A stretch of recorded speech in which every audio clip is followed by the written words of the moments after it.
Belum. Bu Vena, akhirnya hari ini datang ke sini. Sidang perdana caranya dulu agendanya. Boleh diceritakan agendanya? Miknya. Assalamualaikum warahmatullahi wabarakatuh. Waalaikumsalam. Jadi memang hari ini persidangan lanjutan dari Mbak Vena ya. Jadi tadi itu masih agendanya masih mencari alamat daripada tergugat, dan ini kan persidangan yang kedua. Jadi tadi sempat kita dibacakan oleh majelis hakim bahwa memang alamat tersebut tetap tidak patut. Jadi alamat yang pertama tidak patut, yang kedua tidak patut. Jadi kita diberi tanggapan bahwa kita akan mencabut, dan dalam waktu dekat kita akan daftar ulang lagi.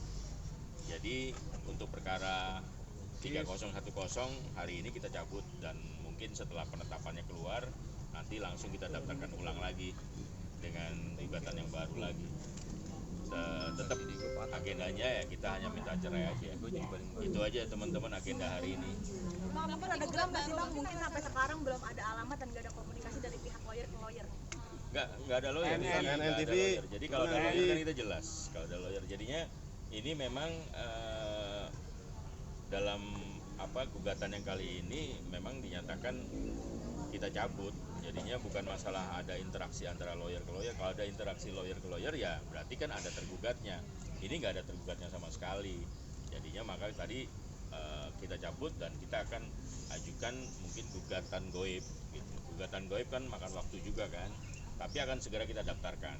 Jadi minggu ini kita daftarin. Jadinya kita dalam waktu dekat lah setelah penetapan, mungkin besok keluar penetapannya, jadi mungkin besok juga kita akan daftarkan. Itu aja sih teman-teman. Penetapan pembatalan Bukan pembatalan, jadi kita mengajukan pencabutan dari perkara ini. Tadi sudah diterima sama majelis hakim dan sudah ada penetapannya, tertulisnya besok baru keluar. Bang, gugatan goib karena nggak ketemu alamatnya Bang? Ya. Gugatan goib? Ya, jadi kan prosedur hukum daripada gugatan itu kan, kalau misalnya tergugat tidak dikenal, dalam hukum diperbolehkan mengajukan gugatan goib. Alamat yang mana aja yang sudah pernah dituju? Alamat yang sesuai dengan domisili KTP dan alamat domisili dia waktu pertama kali kenal Mbak Vena. Bang, kalau gugatan goib langsung diputus apa gimana Bang? Susah mungkin mencari alamat, apalagi kan tergugat sendiri udah warawiri ke sana kemari di sosial medianya nih. Tapi kan antara sosial media dengan prosedur hukum beda jauh. Kalau prosedur hukum lah harus benar-benar panggilan tersebut diterima oleh dia gitu loh. Jadi kalau nggak diterima oleh dia, dianggap panggilannya tidak patut. Itu ada ininya, ada dasar hukumnya di di HIR mengenai panggilan di pasal 122, pasal 123, 24 gitu loh. Bang, kalau gugatan goib langsung bisa diputus atau gimana, kan nggak ada alamat tergugat? Betul, jadi kalau gugatan goib kita prosedurnya sama, kita ajukan gugatan setelah sekian bulan itu nanti kan biasanya kita ketika sidang pertama secara administrasi langsung bisa dilanjutkan dengan pembuktian tertulis dan pembuktian saksi, terus bisa kita minta putusan kepada majelis hakim. Kalau disetujui ya bisa langsung putus, kalau tidak disetujui ya kita paling 2 atau 3 kali sidang. Pokoknya capek nggak sih Bu? Akhirnya pertama batal, kedua juga batal, akhirnya mau gugat lagi yang ketiga nih Bu. Seperti apa tanggapannya Bu? Ini yang pertama kali aku menggugat sih. Karena kan yang kemarin kan aku digugat. Iya. Tapi alhamdulillah sekarang udah dengan lawyer aku yang Mas Kris yang baru ya, Mas Kris sama Mas Sandy, aku percayakan sama mereka, mudah-mudahan ini cepat selesai karena memang harus dilalui ya prosedur seperti ini.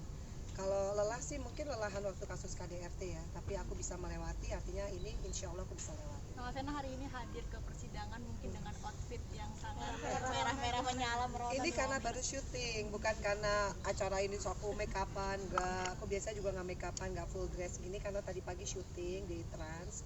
Aku pikir kalau pulang lagi macet, ya udah sekalian memang hari ini kita harus hadir ya. Karena untuk nentuin apakah ini akhirnya jadi lanjut atau ya, dicabut. Ya, seperti itu. Aku harus hadir. Siap hari ini menghadapi semuanya. Kayaknya alhamdulillah dari dulu siap ya. Hidup ya harus siap lah. Bu, kecewa juga tidak Mas Ferry tidak mengikrarkan talak dan tidak membayarkan nafkah Ida dan utang? Enggak sih. Aku nggak pernah kecewa karena sampai sekarang pun setiap kali sholat aku doain. yang bersangkutan aja aku doain supaya kalaupun ketemu lagi bisa bersilaturahmi, karena kan semuanya udah clear ya, kasus KDRT sudah clear. Jadi kalau aku orangnya fair, kalau udah clear ya clear, nggak ada masalah lagi. Refleksi diri dari kemarin-kemarin, masalah kemarin gimana sih Mama Vena? Mungkin sekarang lebih wise gitu. Ya alhamdulillah kan kalau kita sholat, kita doa, pasti Allah menguatkan. Sampai ketemu juga sekarang lawyerku ya, Mas Hendy sama Mas Kris, mereka lebih capable ya kalau soal teknis.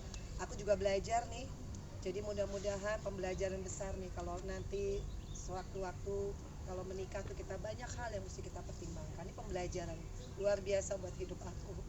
Bu, secara administrasi terkendala tidak Bu? Artinya kan secara hukum Bu Vena di atas kertas masih sah suami istri dengan Mas Ferry gitu.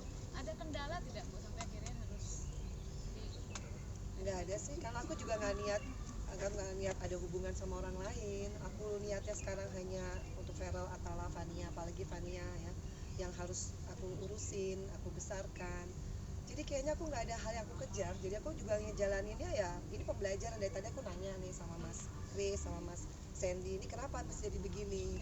Di mana celahnya? Ini kan hukum adalah celah kan. Ya meskipun aku bukan sarjana hukum, ya ini jadi pembelajaran aja bahwa memang kita harus paham hukum. Ini kaum perempuan nih harus melek hukum. Ada nggak ada perceraian kita harus ngerti gitu. Karena kita kan hidup di negara hukum. Mau nggak mau ya harus paham. Ada trauma sendiri nggak sih Mama Vena tentang pernikahan sendiri nanti? Enggak lah. Kan aku bersyukur aja. Feral kemarin baru dilantik. Artinya kan di balik musibah ada rezeki buat anak-anakku. Itu juga udah more than enough ya buat hidupku. Tinggal sekarang aku terus introspeksi diri lah. Aku nggak pernah nyalain orang. Aku sibuk dengan evaluasi diri aja. Pasti aku juga ada kesalahannya yang mungkin kedepannya mudah-mudahan aku bisa lebih baik aja. Untuk nafas sampai sekarang kan mungkin masih suami istri mendinamkan nggak sih Aduh Mama Vena? enggak ya. Enggak lah. Cukup ya, Terima nggak ada lagi ya? kasih ya. komunikasi terakhir sama Mas Ferry Enggak, udah enggak. nggak ada. Udah enggak ada. Semenjak kejadian yang Terus tahun. Enggak. Udah Nanya, lebih. nanya sama alamat ke pihak keluarga keluarga masih mungkin Bang? Mama Vena Nanya alamat ke keluarga tuh. Enggak. Kita prosedur hukum aja. Yang jelas kan sudah ada nggak ada komunikasi lagi. Jadi kita prosedur hukum aja. Semua serba prosedur hukum. sama keluarga Mas Ferry sudah tidak Enggak. oke. Terima kasih semuanya, doain ya. Terima kasih. Mas Vena semoga lancar Amin ya. amin doain. Terima kasih.